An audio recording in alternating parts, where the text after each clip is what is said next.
Imagine your mind is a house. First thing in the morning when you wake up, all the rooms are clean, the air is fresh, the hallways are clear, and there's plenty of space to walk freely from one end to the other without tripping.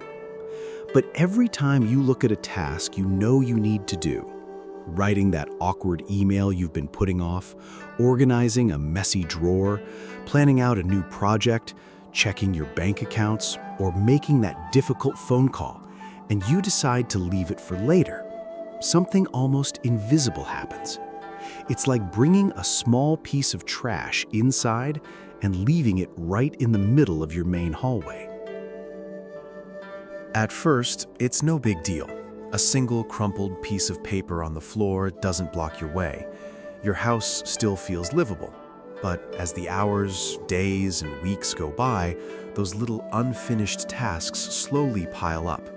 The hallway gets narrower, the air becomes heavy and hard to breathe, and even when you try to disconnect, watching a screen to distract yourself, lying on the couch, or doing something else to pretend you're resting, that feeling of being overwhelmed stays right there in the background. It's a constant weight on your shoulders, a knot in your stomach that just won't go away. In the end, you realize you can't even enjoy your free time anymore because your mental house is cluttered with an invisible mess that drains your energy. Procrastination isn't a time management problem. It's not a sign that you are lazy, lack character, or aren't meant to succeed. It's actually something much more common, subtle, and deeply human. It's the quiet fatigue of a mind that has forgotten how to start. We grow up in a culture that constantly tells us success and productivity depend entirely on willpower. We're told we have to force ourselves to act, that the key to a good life is relentless, almost aggressive effort, and that putting things off is a moral weakness you can only cure with more self-discipline and more pressure. But if you've ever tried to force yourself to work when you were completely exhausted, anxious, or overwhelmed by a task, you know this brute force method rarely works for long. It only leaves you feeling frustrated, paralyzed by guilt, and so mentally drained that you feel even more helpless when the next task comes along. In traditional Eastern wisdom, action isn't viewed as a battle you have to fight against yourself. It's not an inner conflict where one part of you must crush the other. Instead, it's seen as a way of structuring your behavior. In those parts of the world where communities have had to rebuild their lives from scratch many times throughout history, people learned that quiet consistency and calm are infinitely more powerful and lasting than a sudden, noisy burst of enthusiasm. Today, we're going to look at things differently so you can reclaim your days and clear your mind. We aren't going to talk about quick fixes or temporary motivational speeches. We're going to get to the root of the problem, to understand in a simple and deep way how your brain works when it decides to run away from a task, and how you can use the wisdom of simplicity to start moving again with ease, without the friction, guilt, or stress. The first step is to stop blaming yourself or criticizing your character. For years, you've probably repeated the lie that your problem is a lack of willpower. Yet modern behavioral science and psychology agree on something ancient wise men understood intuitively. Procrastination isn't a lack of discipline, it's an unconscious way of managing your emotions. When you sit down to do a task that feels hard, long, boring, or highly uncertain, your brain doesn't just see a document to write, a bill to pay, or a room to tidy up. Your primal brain, whose only job for thousands of years has been to keep you safe from immediate danger, treats that emotional discomfort as a direct threat. Its goal isn't to help you reach your 10-year professional goals. Its goal is to keep you safe and comfortable right now. So, the moment you feel that tiny stab of anxiety about a task, your brain automatically triggers a flight response. In ancient times, Running away meant fleeing from a predator. In the modern world, where there are no saber-toothed tigers but plenty of overflowing inboxes, the easiest way to run away is to open an app on your phone, clean a kitchen that's already spotless, or organize old folders on your computer. Any secondary task that offers a quick distraction becomes a safe haven. The relief you feel when you put things off is real, but it only lasts for a few seconds, and it leaves behind a long, heavy shadow of lingering guilt. Trying to fight this survival instinct with raw willpower is like trying to stop the wind with open hands. The harder you force yourself to do something that scares or drains you, the stronger your brain's defense mechanisms become. It turns into an inner tug of war that only leaves you exhausted. Philosophies that follow the flow of nature teach us that if you want to change the course of a rushing river, it's not wise to build a rigid dam in the middle of it. The water will just build up pressure until it breaks the barrier and washes everything away. Instead, you patiently dig a small side channel so the water gently diverts its path on its own, without force, friction, or effort. You don't need more willpower than you already have. What you need is to make starting easier. You need to organize your tasks and your space so your brain stops seeing action as a threat and starts seeing it as a natural, fluid step, one so ridiculously small that it's impossible to say no to. True discipline isn't rigid and hard like an old oak tree that snaps in a storm. It is flexible like forest bamboo, bending gently under the weight of the snow to let it slide off, then standing tall and intact once again. One of the simplest, most elegant, and effective tools from Eastern traditions for breaking mental paralysis is the 1-minute rule.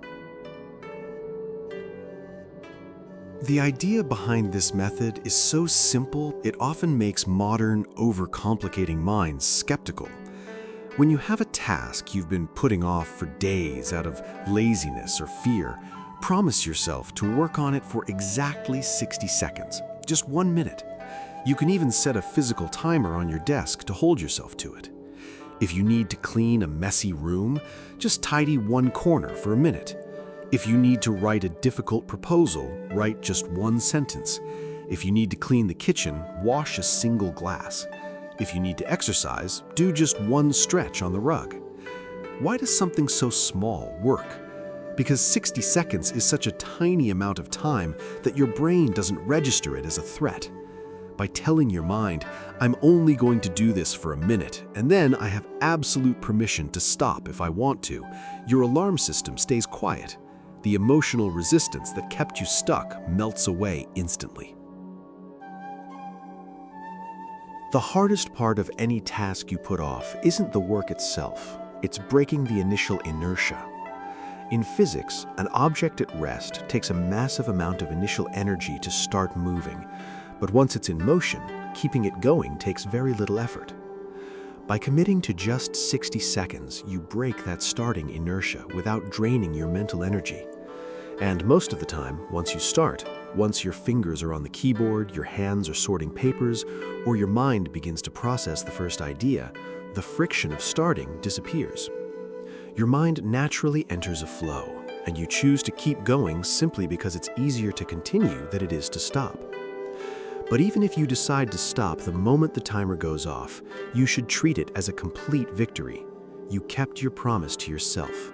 You trained your brain in the most important habit of all, the art of starting.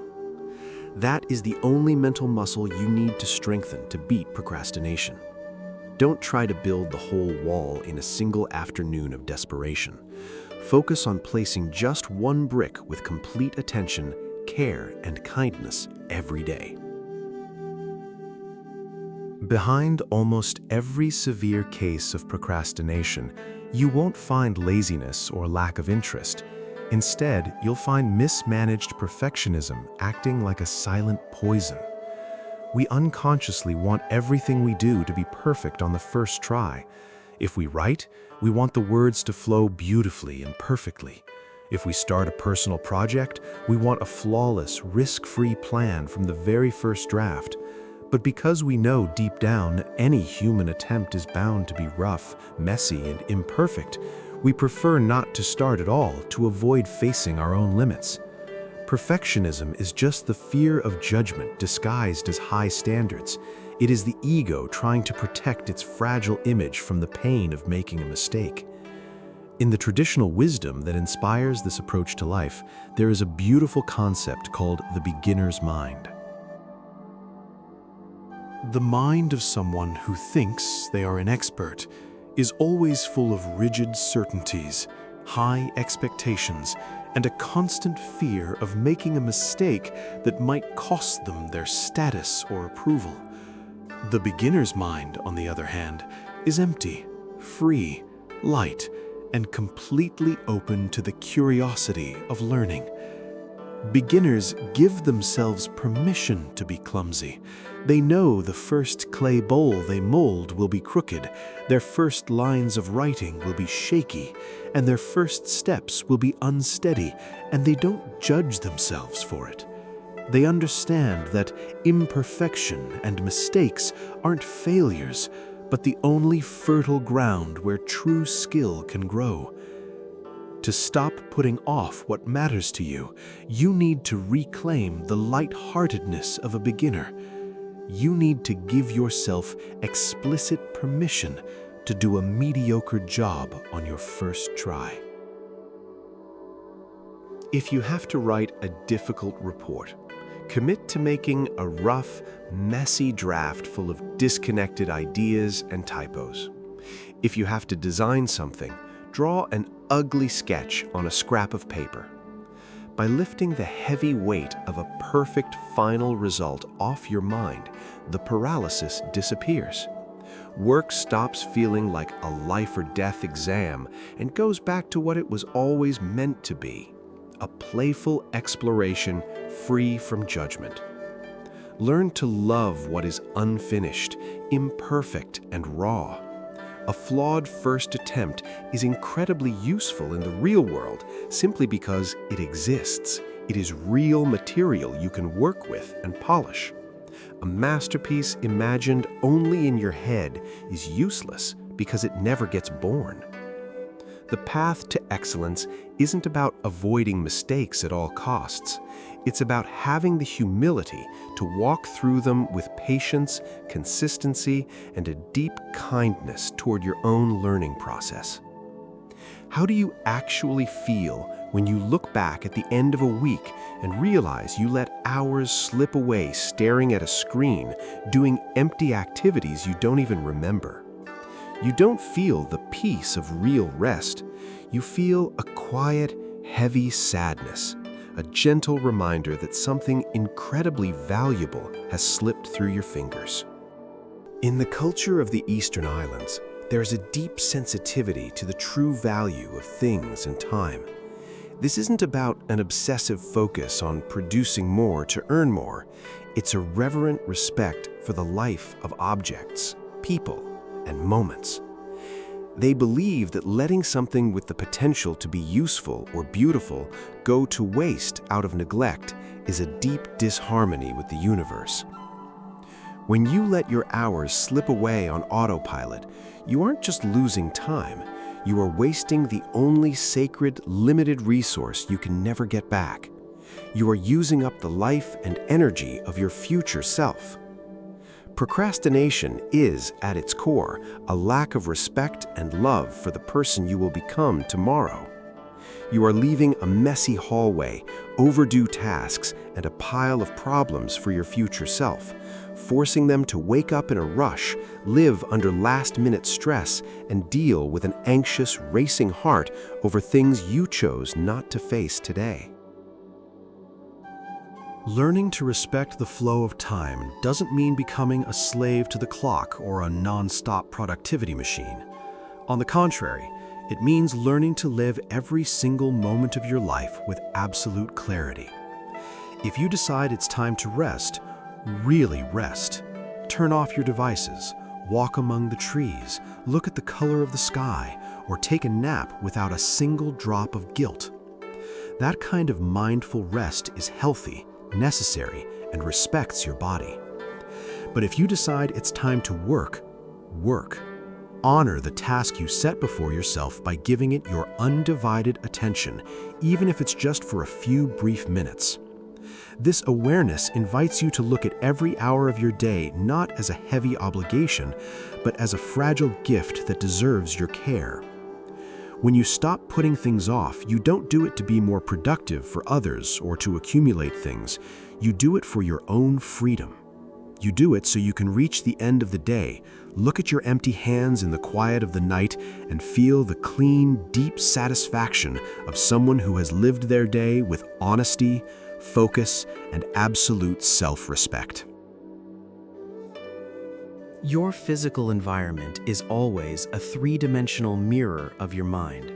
If your desk is permanently covered in old papers you don't need, empty coffee cups from days ago, tangled cords, and a phone flashing with notifications, your brain is forced to use a massive amount of mental energy just to ignore that visual noise.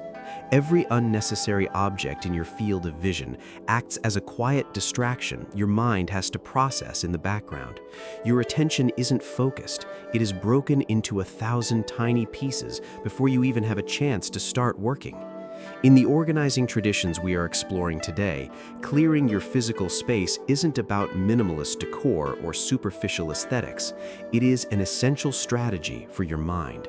Before you sit down to tackle a task you know will be hard, spend exactly 5 minutes clearing your space. Clean off your desk. Put away everything that isn't directly related to what you were doing right now. Put your phone in another room or in a drawer out of sight. Create actual space around you. This small physical ritual sends a powerful signal to your brain. The clutter of previous tasks is gone, and this is now a quiet, safe space to focus. When you clear your desk, you clear your mind. By creating an environment completely free of distractions and easy hits of cheap dopamine, boredom becomes your greatest ally. Your primal brain would rather work on a boring or difficult task than sit perfectly still staring at a blank wooden table in a quiet room.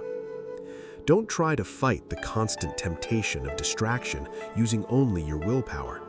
Instead, design a space where getting distracted is physically awkward and inconvenient, and where starting your task is the easiest, most natural choice. Designing your environment is simply the art of gently removing obstacles from your path before you start walking. When your space is simple, your mind becomes quiet, light, and ready to focus on the only thing that matters right now. We live in a culture obsessed with giant leaps and instant results. We want radical life changes in a single weekend, body transformations in 2 weeks, and overnight success for our projects. But nature shows us that real life doesn't work through sudden explosions. The most majestic mountains weren't formed overnight. They rose millimeter by millimeter over ages of constant, quiet pressure deep beneath the earth. The great oak tree that shades the entire valley started as a tiny, humble seed that simply refused to stop growing for a single day. This wisdom of quiet consistency invites you to trade loud, fleeting enthusiasm for steady perseverance. Enthusiasm is an intense but shallow feeling that burns out quickly at the first sign of fatigue or difficulty. Steady perseverance, on the other hand, is quiet and deeply grounded. It is the mature decision to take one ridiculously small step today, another tomorrow, and another the next day, regardless of whether you feel motivated or if your sky is gray. When you stop obsessing over the mountain peak and focus on improving just 1% each day, the anxiety of not being good enough completely leaves your chest. You are no longer waiting for some big future event to give yourself permission to feel happy. Your satisfaction comes simply from knowing your feet are on the right path right now. Patience teaches you the most important lesson about time. That time isn't an enemy running against you, but a powerful multiplier if you know how to use it to your advantage.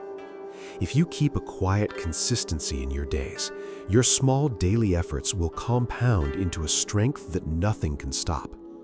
Consistency is the only language understood by things that are built to last. Don't beat yourself up or feel like you are failing if your progress today seems invisible to the outside world. A bamboo root grows beneath the dark soil for 5 whole years before showing a single green shoot on the surface. But once it breaks through, its growth is astonishing because it spent those quiet years building deep roots. Trust the value of your quiet preparation. Keep walking calmly, because those who respect the natural pace of life always reach the ocean. How do you usually end your day? Most people finish with a clumsy rush. They shut down their computers late at night, feeling a subtle guilt for everything they didn't get to, or they go to bed carrying the stress, arguments, and problems of work in their minds.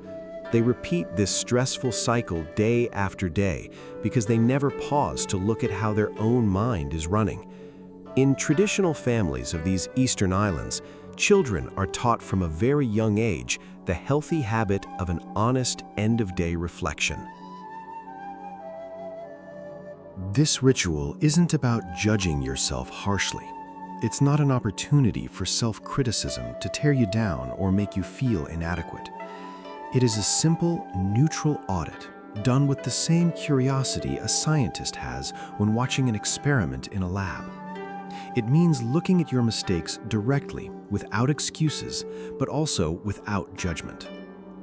At the end of the day, when the noise of the world starts to fade and you are ready for bed, take a notebook and ask yourself 3 simple, honest, and transformative questions. What actions or plans didn't go as expected today? Write down only the objective facts without blaming the traffic, your boss, or bad luck. What was my exact, direct responsibility for that outcome? Be completely honest here. Were you afraid to start and chose to run away? Did you leave your phone too close? Did you demand impossible perfection and paralyze yourself? What tiny, specific action will I take tomorrow morning to make things easier? This honest reflection marks the end of useless, paralyzing guilt. By writing your mistakes down on paper and planning a small, specific adjustment for tomorrow, you free your mind from the weight of the past. You are consciously emptying your mind before going to sleep. You are telling your brain, it's written down, there is a simple plan for tomorrow, and now we have permission to rest in peace. True rest of body and mind is only possible when you have closed the day before with complete honesty. Tomorrow morning will be a fresh start, and your mind will be clear and ready to reflect the light of the present without carrying yesterday's mistakes. In the end, you must realize that the art of starting is not about doing more things than your body or mental health can handle. It is not about becoming a cold, efficient machine to please a busy world. It is about living with personal alignment. It is about making sure your quiet decisions, your daily words, and your smallest actions point in the same direction of peace, honesty, and self-respect. A human life is too short and too sacred to spend it running away from ourselves behind screens that give us nothing real in return for our time. You don't need a miracle of willpower tomorrow morning. You don't need to change your entire personality overnight. You only need to take the next step, the smallest one, the one right in front of your eyes at this exact moment. The next time you feel stuck and the rush of the day fills you with anxiety, stop. Feel the fresh morning air entering your lungs. Remember the flexibility of bamboo and the empty cup. Don't try to push the mountain of tasks with a tired mind. Clear your desk, Make your first task tiny. Give yourself permission to mess up your first draft and take that small 60-second step with all your heart. Let me know in the comments, what is one small task you've been putting off for days out of fear or laziness, and how are you going to face it today with the 1-minute rule? Let's clear the hallways of our minds together. Thank you for letting me share this quiet moment of reflection with you today. Subscribe if you're ready to quiet the noise of autopilot and reclaim ownership of your days. Until next time.